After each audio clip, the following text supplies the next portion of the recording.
તો ચા પીવા પેપર કપના વિકલ્પ અંગે તર્ક વિતર્ક છે। શહેરમાં ચા પીવી તે વિષય ટોક ઓફ ધ ટાઉન। હાલ સિરામિક કપ રકાબી અને કુલ્લડ સિવિલ હોસ્પિટલના એડિશનલ સુપ્રિન્ટેન્ડન્ટનું નિવેદન સામે આવ્યું છે। કુલ્લડ અને સિરામિક કપ રકાબી સારો વિકલ્પ નથી તેવું જણાવ્યું છે। તો બંને પ્રકારના કપ બની શકે છે ઇન્ફેક્શનનું કારણ। સિરામિક કપ રકાબી યોગ્ય રીતે ધોવાતા નથી તો કુલ્લડથી માટીના રજકણ પેટમાં જઈ શકે છે। તો વેપારીઓની સજાગતા ઉપર ભાર મૂકવામાં આવ્યો છે। તો સિવિલના એડિશનલ સુપ્રિન્ટેન્ડન્ટનું નિવેદન સામે આવ્યું છે।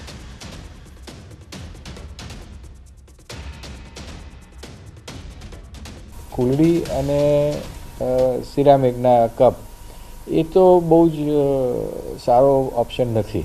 કપ રકાબીની મૂળ તકલીફ એ છે કે એ જે લારીવાળો કે જે વેપારી છે એને ધોવા બાબતે બહુ સજાગ નથી હોતા અને એક ડોલ ભરેલી હોય એમાં જ બધા હાથથી દબાઈ પકડી અને પેલા જે કપ હોય એને એક છાબો છબછબિયા કરી અને કપ બહાર મૂકીને સૂકવી દેતા હોય છે। એટલે એમાં જે બી પીવે એને એક માણસનું ઇન્ફેક્શન બીજા માણસને પહોંચવાની શક્યતા વધારે થાય છે। કુલડી જે છે એ ઘણી જગ્યાએ જે મૂકેલી હોય છે જંગલમાં એમાંથી કીડા અને જાત જાતના જંતુઓ એ કુલડીમાં ઘૂસી જતા હોય છે।